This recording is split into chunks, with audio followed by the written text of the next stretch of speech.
అండి నమస్తే నేను మీ లక్ష్మి ఈ రోజు వీడియోలో రోడ్ సైడ్ కాకా హోటల్లో తయారు చేసుకున్న ఇడ్లీలు దానికి కాంబినేషన్ టమాటా చట్నీ నేర్చుకుందామండి. ఇది అచ్చంగా పల్లెటూరులలో రోడ్ సైడ్లో తయారు చేసుకునే కాకా హోటల్ ఇడ్లీ. ఎందుకంటే మా నాన్నమ్మకి చిన్నప్పుడు రోడ్ సైడ్ కాకా హోటల్ ఉండేదన్నమాట. మా నాన్నమ్మ మా అమ్మకి నేర్పించిన రెసిపీ అండి. సూపర్గా ఉంటుంది, ఎవరు ట్రై చేసినా పర్ఫెక్ట్గా వస్తుంది. స్పాంజీ ఇడ్లీలు పర్ఫెక్ట్ కొలతలతోటి దానికి కాంబినేషన్ టమాటా చట్నీ కూడా ఈ వీడియోలో చూపిస్తున్నాను. మీరు స్కిప్ చేయకుండా చూడండి, యాజ్ ఇట్ ఈజ్ ట్రై చేయండి.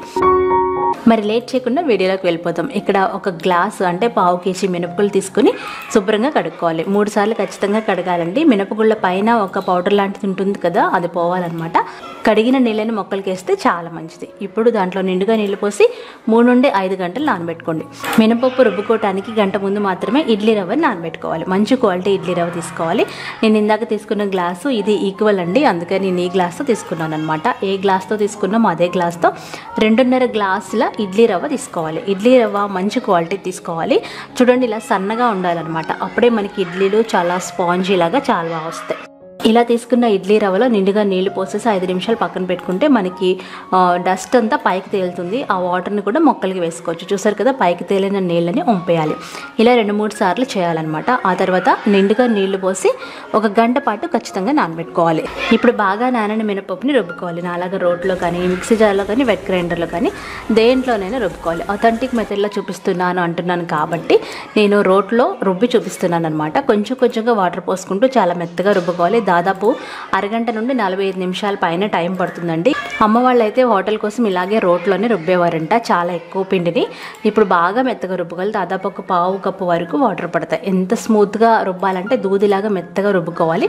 ఇలా రుబ్బుకొని మనం వెంటనే ఈ పప్పుని ఒక గిన్నెలోకి తీసేసుకోవాలన్నమాట. ఎవరికైనా రోలు క్లీన్ చేయడం కూడా తెలియకపోతే నేను చూపిస్తున్నానండి. చక్కగా రుబ్బుకున్న పప్పుని ముందుగా ఒక గిన్నెలోకి తీసేసి పక్కన పెట్టుకోండి. ఆ తర్వాతే వాటర్ వేసేసి ముందుగా మనం వాటర్తో మొత్తం క్లీన్ చేసేయాలన్నమాట. అప్పుడు మనకి ఈ రోలు కడగడం అనేది ఈజీ అవుతుంది. చూసారు కదా, మినపప్పు రుబ్బు రెడీ అయిపోయింది. అలాగే ఇడ్లీ రవ్వ బాగా నాని ఉంటుంది.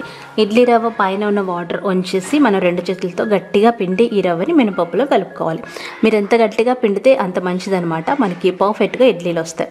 ఇలా గట్టిగా బాగా పిండుకోవాలి. అలాగే కొలతలు కూడా బాగా పాటించాలి. కలపడానికి వీలుగా ఉంటుందని ఈ పదార్థాన్ని నేను వేరొక బౌల్లోకి ట్రాన్స్ఫర్ చేసి బాగా కలుపుతున్నాను. ఇలా బాగా మిక్స్ చేయాలి. కన్సిస్టెన్సీ చూడండి, ఇలా రావాలన్నమాట. మరీ పలుచగా ఉండకూడదు, అలాగే మరీ గట్టిగా ఉండకూడదు. మూత పెట్టేసి రాత్రంతా ఫర్మెంట్ చేసుకోండి. ఈ లోపుగా మనం చట్నీ ప్రిపేర్ చేసుకుందాం. ఒక 3 టేబుల్ స్పూన్ల నూనె వేడి చేయాలి. నూనె వేడిన తర్వాత ఒక 10 వరకు పచ్చిమిరపకాయలని కట్ చేసుకొని వేసుకొని వేయించుకోవాలి. ఈ పచ్చిమిరపకాయలు మీడియం ఫ్లేమ్లో పెట్టుకొని బాగా వేయించుకోవాలి. చూసారు కదా, ఇలా కలర్ మారాలన్నమాట.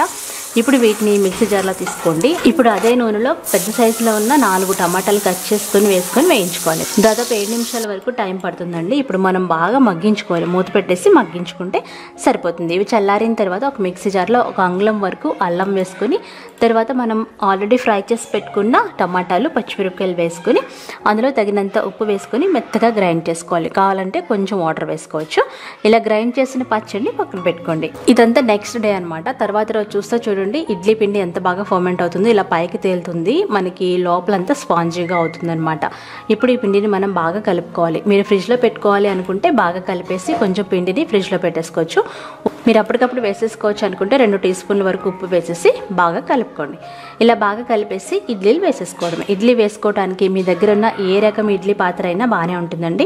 ఇక్కడ నా దగ్గర ఇలా లోతుగా ఉన్న ఇడ్లీ పాత్ర ఉందన్నమాట. ఈ ఇడ్లీ పాత్రలో మనం ఒక 1/2 లీటర్ వరకు నీళ్లు పోసుకోవాలి. అంటే మరీ ఎక్కువ వేసేయకూడదు.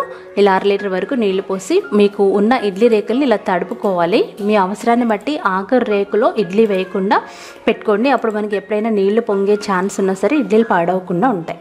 ఆఖరిగా ఉన్న ఇడ్లీ ప్లేట్ వదిలేసి మిగతా ఇడ్లీ ప్లేట్లు అన్నిట్లో ఇడ్లీలు చక్కగా వేసుకొని అరేంజ్ చేసుకోండి. మీకు పెద్ద సైజు కావాలనుకుంటే ఫుల్గా వేసుకోవచ్చు, లేదంటే ఒక 3 వంతులు వేసుకొని కొంచెం ఖాళీ వదులుకుంటే మనకి బాగుంటుంది అనమాట. ఇలా మొత్తం అన్నీ పెట్టేసి స్టవ్ మీద పెట్టుకొని హై ఫ్లేమ్లో 5 నిమిషాలు ఉడికించుకోవాలి. అప్పుడు ఆవిరి బాగా వస్తుంది. తర్వాత మీడియం ఫ్లేమ్లో మరొక 10 నిమిషాలు ఉడికించుకుంటే సరిపోతుంది. స్టవ్ ఆఫ్ చేసి చల్లారేంత వరకు వెయిట్ చేయాలి. చల్లారిన తర్వాత ఇడ్లీ రేకులు బయటకు తీసి ఒక 2 నిమిషాలు ఇలా తీసి పక్కన పెట్టాలన్నమాట. చూడండి, మనకి బాగా ఫ్లఫీగా వచ్చినాయి. కాస్త చల్లారిన తర్వాత కొంచెం వాటర్ స్ప్రింకిల్ చేసేసి తీసి చేస్తే చాలా ఈజీగా ఉడొచ్చేస్తాయి.